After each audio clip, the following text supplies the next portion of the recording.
everybody, and welcome to the March Madness edition of Cover 4 podcast. As tomorrow morning, about 11 o'clock here in Tahlequah, 10 o'clock out where Randy's out in Utah, the NCAA tournament begins in earnest. They've got one more play-in game up in Dayton. They're getting ready to play that here in about 30 minutes. You just got done with Grambling and Montana State, and it went overtime, and Grambling advances to the field of 64. They defeated Montana State, so they will play a number one seed because they were two 16 teams, 16 seeds in the tournament. Yeah. Yep. Congratulations to Grambling. That's going to help out not only them, but the SWAC as well. They'll get a little piece of the pie as far as the tournament's concerned. Yeah, they will. So, last game of the night, Boise State and Colorado. Be that final game of the play-in games. They always play up in Dayton, Ohio. Now, here's the interesting thing. The teams that played last night, especially the team that played late, they didn't get to where in the heck they were at until early in the morning, because they fly out of Dayton. They may have had to do the drug test as well. You know, the NCAA has the drug test. So they had to get on the plane and head to wherever in the heck they were going to play their first round ball game. I can attest to this when USC several years ago, when I was a locker room steward for the University of Tulsa in the NCAA tournament up there at the BOK, they didn't get out of Dayton till like about 1 in the morning, 1:30.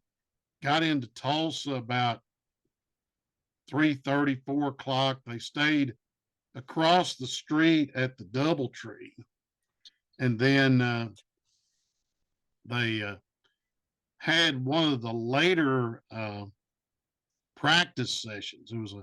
They get an hour to practice. Everybody does. And that year was the first year that they allowed the pep bands to play during the open practice session. You could have went, all it would have cost you was the parking there around the BOK.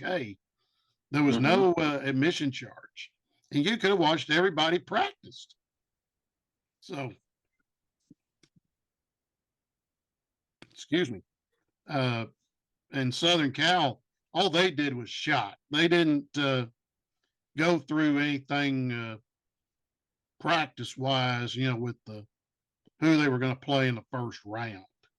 But the band of Troy was their pep band was there, so it was a lot of fun. They had them and the cheerleaders and the song girls that were there, and the song girls, you know, the ones with the white sweaters. This was a different group, so they did not wear the white sweaters. They were wearing black. So that was kind of interesting. I asked them about that, and they said they were a different team that went to the tournament that year. And interesting. They won the first round and got beat by Baylor in the second round game. And they were my team that I had at the tournament. So, excuse me. Very interesting. Yeah. Yep. So, you know, 64 teams were selected on Sunday, and Oklahoma Sooners was not one of them. Man, not one of them. I know that was a devastating setback for Porter Mosier. Third straight time, no NCAA tournament for the Sooners, and he hasn't been in his 3-year tenure at Oklahoma, Nope. and it's got a lot of people questioning what's going on with the Sooner basketball. Well, they played terrible the last 10. I mean, They did. And the committee, they look at that. The last 10 ball games, what have you done? Mm-hmm. And when they lost to TCU, that did them in. Sure did. And then another surprise, they would have been the number 1 seed in the NIT tournament, but they turned it down along with some others. And there was some harsh words about that said by some of the other sportscasters and coaches around the country. I know. One being Tom Crean, former head coach at Indiana and a couple of other places. And he had some very choice words for the coaches and schools that opted out. And Sooners weren't the only ones. I was just looking at the list. Pittsburgh, Memphis, Mississippi State, Indiana, St. John's, they all joined Oklahoma and turned them down. St. John's, they did not go. Pitt did not go. Jeff Capel, who's at Pitt now, they opted out. They were 22-11, but didn't play very well in the ACC. Memphis, they declined immediately following their loss to Wichita State in the AAC, which is the same league that Tulsa's in. They dropped 7 games down the stretch. Ole Miss, there was personal matters that with the players. That's the reason why Chris Beard, in his first year down at Ole Miss, decided to not go in after their quick exit from the SEC tournament. And then Indiana declined, elected to jump in on recruiting and the portal. They had a 4-game losing streak with a 4-game win streak to close the regular season. It would have been NCAA tournament or bust for Mike Woodson, as far as he's the head coach up there at Indiana now. So, like I say, there was some very choice words by a lot of people about that, and some of them you kind of agree with, but most of them I got to go with Tom. OU should have played. I think that would have helped. I kind of agree. I think it would have helped if they would have been the number 1 seed, and they would have hosted everything. They would have hosted everything until you got to the semifinals, which is now at Hinkle Fieldhouse in Indianapolis. Well, there were all sorts of things coming out of Norman that I was seeing. Some of them said, well, Lloyd Noble was already booked for gymnastics. Well, now, come on, give me a break. You're telling me that if they would have hosted the big dance, that they wouldn't have been there. If they would have had been there, period, because in the NCAA they have to play a neutral site, so they have to go. They have to travel. If they were a host site, but still, I mean, I know OU gymnastics is big, but you tell me they couldn't have moved to the field house for gymnastics if OU was in a tournament playing and hosting. And what would that have done for the city of Norman? Well, also, if it was booked up, which is NCAA gymnastics hosting it, then the Thunder could have reached out and said, how about coming up and playing at Paycom? Of course. Yeah. And how neat would that have been There's for other options. I mean, everyone? There was a way to get through it. All the press release that I saw said was that the decision was difficult. It was no, uh, it was a collectively conversation with athletes, staff, and administration. Um, that they just put the athletes and the student athletes as a top priority. And I would just like to be behind the scenes and say, well, what does that mean? yeah. Does that mean that, Is that a, I hate to say this, but is that a cop out? is it a cop out? Is it we're going to focus on recruiting and try to keep the kids that have eligibility left from going into the portal, which I'm sure some of them will. Mhm. Not making the tournament 3 straight years, it's going to hurt recruiting. Are they going to try to focus on that? Or was it a matter of we felt like we should have got in and we didn't, so we're going to take our toys and go home? Yeah. That's very possible, but, I but don't know. like I It's said, hard for me to say that because, that's my school and my team, and I wanted to see them in, and I was as disappointed as everybody else. Not that I thought they were going to go very far yeah. anyway. Now things are going to get rougher because now you go to the SEC next year and take a Yeah. look how many teams are in the tournament. Yeah, I was looking at that earlier. Yeah, I mean, there's tons of them in there. Uh, Yeah, you so got it's not going to get any easier. no, That's you for got sure. Alabama, you've got Auburn, Tennessee's a 2 seed. Uh, you know, Mississippi State's in there. Yeah, There's some really good ball clubs, not just in the SEC, but yeah. Big 12's Texas being A&M's in represented. there from the SEC. Yep. Uh, Another one. BYU's in Kentucky, there. Uh, Florida. yeah, yeah, it's tough. BYU's in the tournament. BYU is in there. Yeah, Yeah, and they were talking about the seeding of the Cougars. yeah. Number 6. I was watching a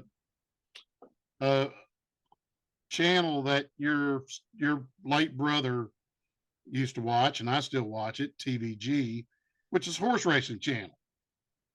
And Kurt Hoover, who's one of the talents there, and used to work for a long time at Hollywood Park, which is now Hmm.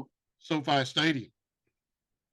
And this is a great point that Kurt brought up, and somebody brought it to his attention as far as the seating for BYU. Hmm. They have to play Thursday, Saturday Right, because they cannot play on Sunday. right. And so that put them into a Thursday, Saturday situation throughout the tournament. So that's the Correct. reason why they'll play tomorrow. That And is correct. And yeah, they'll be on that Thursday, Saturday, going up number 6 seed. Um, I was happy to see them seated that high. yes, It was kind of a they surprise. Now, if they get by tomorrow, chances are they're going to play the Fighting Illini of Illinois. So, yeah, they've got Duquesne at 10:40 your time, hmm, and that game is in Omaha. So they're I knew it playing. was That's in the East. I wasn't sure where, but I knew it was the East they are bracket. playing. Now they don't play it. It's just first and second round. It's not a designated. Uh, you're not in the Midwest region. You may have a game that is Midwest regional. 2 games, and the other 2 games, heck, they may be West regional games Hmm. or East regional, just depending on uh, how things are set up. So that's how they do it now. It's not uh, everybody in the Midwest region uh, that would go to Dallas, uh, where they play one regional final. Uh, Everybody go, they scatter them. It's just like example with the Southern Cal the year that I worked the tournament. Okay, they went from Dayton to Tulsa. If they would have beat Baylor, they would have went back to Los Angeles for a couple of days, hopped on the jet, and played at Madison Square Garden. That's where their Sweet 16 was. Sweet 16 Elite Eight was at Madison Square Garden. So, yeah, that's there's going to be some teams that, especially if they're in that first four, they're doing a lot of travel, to say the least. Mm-hmm. But who's your pick to win this sucker? Man, I don't know. It's hard. You know, it's been the Sooners. Honestly, the Sooners have done so poorly this year overall. It's been kind of hard for me to keep up just because I haven't been interested that much, honestly. But if I had to pick, I don't see Houston making it. I just really don't. I know Oklahoma had a great game against them, even though it was a loss. It came down to the wire, and that was in Norman. Right. It's hard. It's hard not to go with the standbys, honestly. That leaves in the last three. That's UConn, steady standby in the tourney, Purdue, and North Carolina. I I would probably lean toward North Carolina. Now I've got about 5 brackets that I filled out on ESPN's Tournament Challenge. I've got Purdue in one. I've got Tennessee in one, Houston in one, UConn in one, Kentucky is another one, and then I made an auto pick and let the computer pick it, and they picked Purdue. They did pick Purdue. That's interesting. At least on this one. They've, I mean, looking at Purdue, That big guy, he's uh, good. net ranked number 3, Yeah. 7-0 against the top 25 this year, Mhm. second in strength of schedule.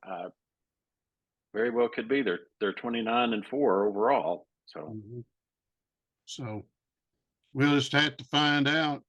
The only women's team that's still left are in the WBIT, which is a new tournament the NCAA has, and it's Tulsa and Arkansas tomorrow night at the Reynolds Center. Arkansas very shorthanded. I look for them to get pummeled by the Golden Hurricane. They've lost 2 of their good players, Talia Scott and Sailor Poffenbarger, have entered the portal. Scott, I was not surprised with. She's missed the last 6 games due to a serious family emergency. Sent her back down to Florida. Like I say, she hadn't played in like 6 or 7 ball games, and so that wasn't a surprise. Poffenbarger kind of was a surprise. She was their leading rebounder. I doubt if she's on the court tomorrow night at the Reynolds Center. But TU is very good. They are a 3 seed in that tournament. If I happen to win and Georgetown would win, they would play at home in the second round. Otherwise, they're going to have to travel in the second round of that tournament. But they're the only 2 around here that's still left. But if you want to go up to the Reynolds Center tomorrow night, tickets are available. Parking will be good up there at the Reynolds Center at 11th and Harvard. And we'll see what happens with the Golden Hurricane. Yeah. Speaking of the women, I guess the Sooners, Lady Sooners, taking on Florida Gulf Coast on Saturday. Yeah, that, Number 5. I look Sooners for coming in number 5 for Florida number 12. I look for OU to at least go one round, maybe two. They Mm-hmm. might make Sweet 16 with it, but I'm not real sure. But they've played well this year. They've done pretty well. Mhm. Yeah, like you said, they shouldn't have any trouble Saturday, I wouldn't think, but they're not going to have an easy time of it. And even Florida Gulf Coast, from what I'm reading, some of the folks back home are saying it's not going to be an easy game. It's not going No, to be. It's not no, going to be a yawner, what I call a yawner game for no, it won't be a anyway. yawner game because for them to get there, they had to win their conference, which they did. They So did, and you know, Florida Gulf Coast, they've kind of have an upset history since yes, 2018 anyway. not only the women but the men as well. Yeah, they have. And so I know last 2 seasons, the team pulling off the upset uh, 3 times was Florida Gulf Coast. So you It, can bet Florida will be ready to play. oh yeah, they will. Uh, Speaking about shifting gears, baseball, the Northeastern Redmen swept uh, Newman for the 3-game homestand last weekend, and now they got to get on the bus and they go to Emporia to take on the Hornets for 3.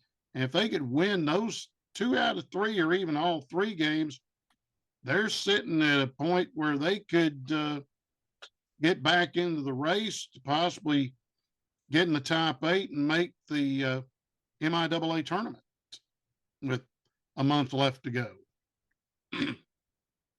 Yeah. The MIAA tournament, they do it where it's the top 8 teams make it to the tournament, but the top 4 teams host in the first round, and it's a best of 3. And then the final 4 go to a site that's already been determined to play the remainder of the MIAA tournament, and then hopefully you win the tournament, you get an automatic bid to the Central Regional. And right now, the Central Region is extremely tough. Just saw the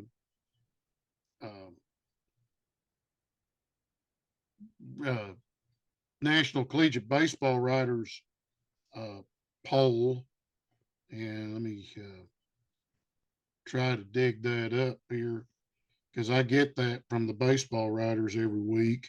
I used to be a member of it, and try to dig through my phone to get. Here we go. Tampa is still the unanimous number 1 team in the country as far as Division II is concerned. They had all 19 first place votes. They're 22-2. Northeastern's already seen Central Missouri. They climbed to number 2 in the country, and they're 22-4. So the Mules probably are going to be the team not only to host the MIAA tournament, but probably will host the Central Regional. Teams around here, West Texas A&M is number 4. Missouri Southern, who the Redmen will see in a couple of weeks here, they are ranked number 8. Angelo State is the 11th. Southern Arkansas, who we saw early in the year down in Hot Springs, they're currently 13 in the country. And UCO just cracked the top 25 this week, and they are 22-5. They've already beaten the Redmen once, and they've still got 2 more appointments with the Broncos, one here and one back out in Edmond.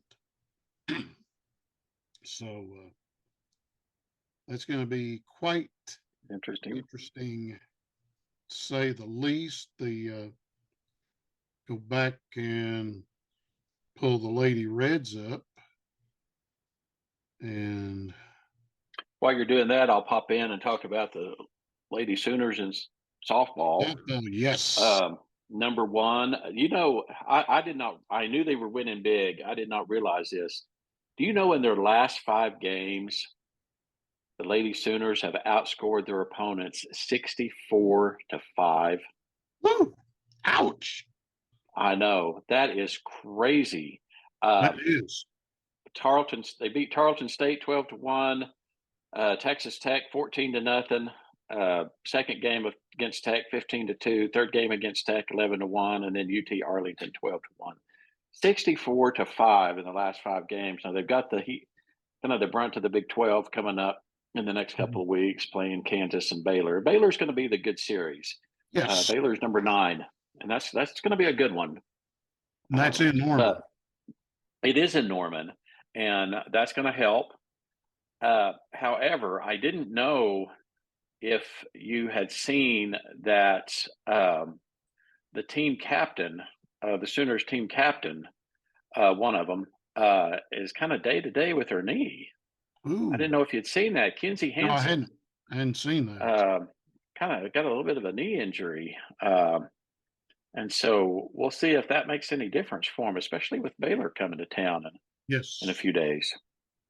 Well, speaking about being in town, Lady Reds are home this weekend. They will take on the number 11 Pittsburgh State Gorillas and Missouri Southern coming to the ballpark. They're right behind Rousey Field. Still looking for their first win in the league, and they'll play against Pitt State. They'll play them on the 22nd, which will be Friday. That's at 1 and 3. And then they'll play again on Saturday at noon and 2 against the Lady Lions of Missouri Southern.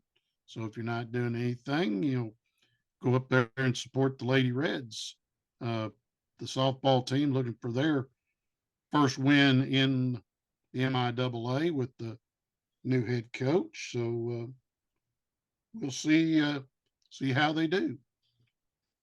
And but like I say, everything's pointing toward the NCAA tournament. Speaking about that overtime game we were talking about with Grambling and Montana State. Well, you're out at B-Dubs, meaning Buffalo Wild Wings. Mm-hmm. They have a promotion. Any game that goes overtime, 6 free boneless wings. So everybody who was out there, they got free boneless wings when that game went overtime. So that's a little promotion that Buffalo Wild Wings does during the NCAA tournament. High school baseball, softball, they're all spring break right now.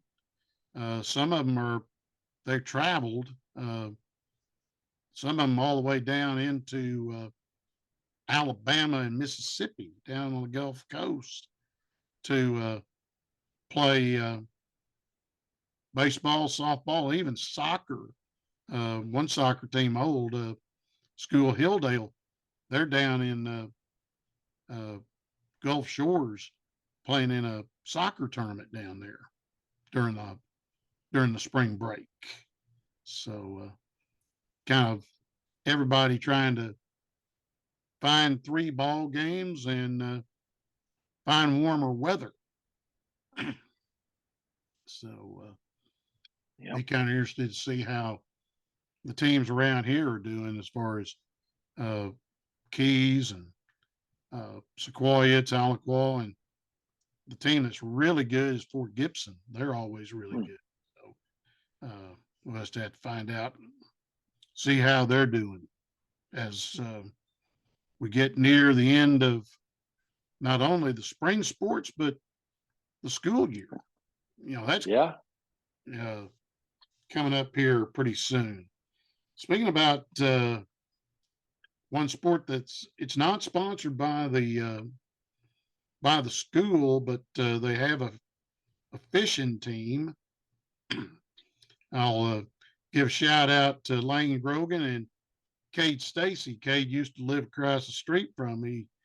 Both of them have signed to fish for Northeastern next year. Northeastern's got several boats that compete on the college level, and they fished this past weekend, came in the 11th, and their next tournament is a couple of weeks from now over on Fort Gibson.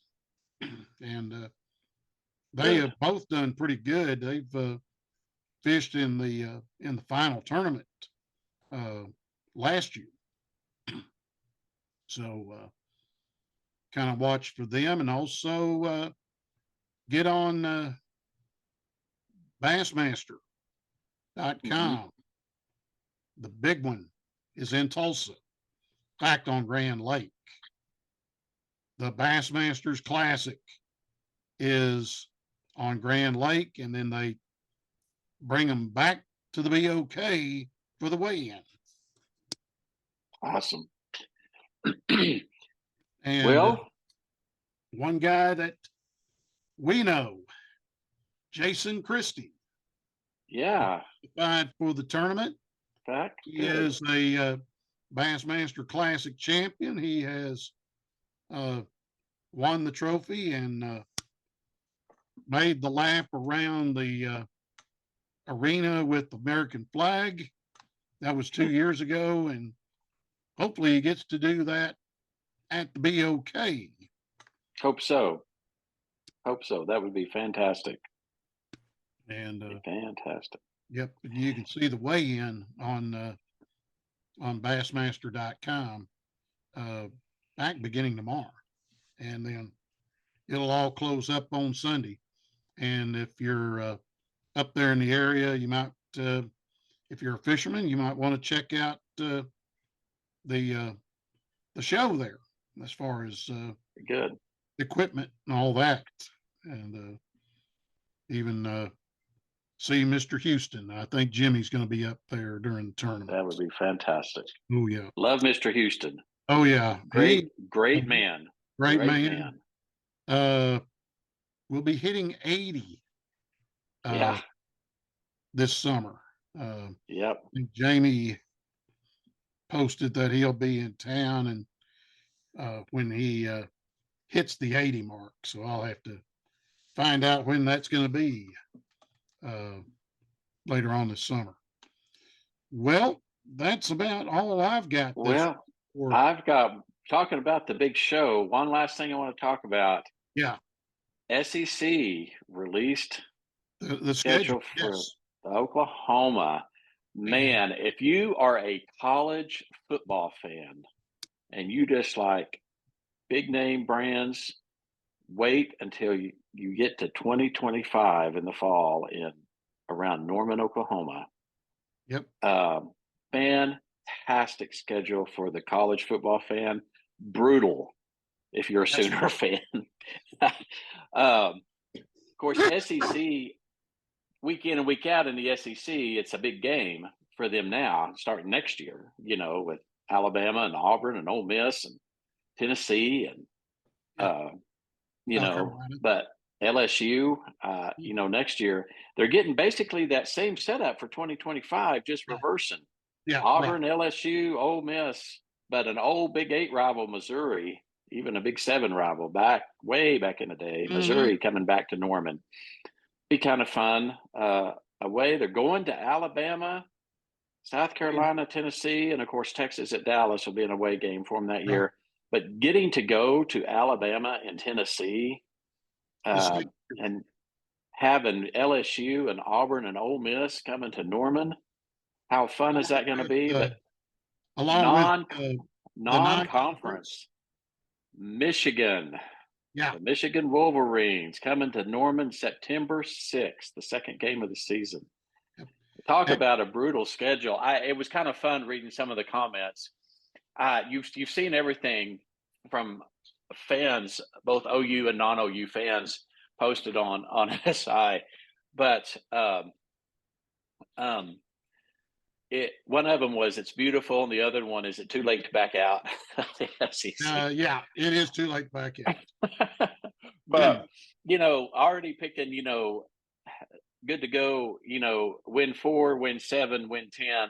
Who knows what it'll be like at that point in time, but it's going to be fun. It's going to be a lot of fun. We're going to have to wait another couple of years before we get the Hogs and the Aggies of Texas A&M on the schedule, I guess. But hey, if you like college football, it's going to be one heck of a season. Yep. Speaking about that, Arkansas, their schedule in 25. Texas A&M comes back to Arkansas, no longer the neutral site game at Jerry's World. Be the first time in a while that the Fighting Texas Aggie band gets to march at Razorback Stadium. And then the Golden Domers come to Razorback Stadium in 25. Notre Dame, for the first time, plays the Razorbacks. Wow. And it's supposed to be the first game was supposed to be in 2020 in South Bend. This would have been the return engagement. So they're still trying to figure out when they're going to try to play the game up in South Bend. And, one other thing about Arkansas, and I do have to brag on this one. They are, you brag about your Lady Sooners being number 1 in softball. The Arkansas Razorbacks are the number 1 team in the country in baseball in every poll. And they swept Missouri over the weekend at Baum Walker. They beat them combined 23-1. And wow. Hagen Smith struck out 10 on 100 pitches in 6 innings. Brady Tigert didn't get to pitch 5 innings, but he struck out 7, and Matt Molina struck out 10 on Sunday. And then another pitcher struck out 5. They struck out 32 Missouri Tigers in 3-game set. They go down to Plainsman Park tomorrow to open up a 3-game set with the Auburn Tigers. And then they come back and take on LSU next week. Wow. So then the following week, I work softball. I just got notified today. I get a couple of the Lady Razorback softball games on the 5th and 7th of April against Missouri, and get to see somebody from Tahlequah who's on the coaching staff for Missouri. Jeff Cottrell is the hitting coach for the Tigers. Wow. So when I get there Friday, I got Friday at 5 and Sunday at 2. So I'll see him I'll try to yell at him Friday, give him some grief, or ask some of the girls, say, I'm looking for a guy that's the worst hitting coach in the Southeastern Conference. Some guy I know by the name of Cottrell. And give him a little bit of grief, which he needs. Of course. So, always. You gotta stick a fork in him, see if he's done. Of course. My biggest question is going to be, I got to find out is how many announcers are going to be in the booth?